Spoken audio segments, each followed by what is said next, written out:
రోజులు మూవీస్ లోని వీటి సౌండ్స్ విని మోసపోయింది చాలు. ఇప్పుడైనా నిజమేంటో తెలుసుకోండి. నిజానికి మూవీస్ లో సింహం గర్జిస్తున్నప్పుడు మనకి ఈ విధంగా సౌండ్ వినిపిస్తుంది.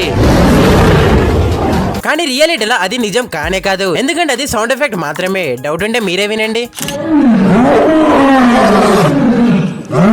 అంతేకాదు అమెరికన్ నేషనల్ బర్డ్ అయిన ఈగల్ యొక్క సౌండ్ ఎఫెక్ట్ భయంకరంగా ఇలా ఉండేది సినిమాల్లో. కానీ అది కూడా ఫేకే. నిజానికి ఈగల్ యొక్క వాయిస్ మూవీలో ఉన్నంత భయంకరంగా రియాలిటీలో ఉండదు.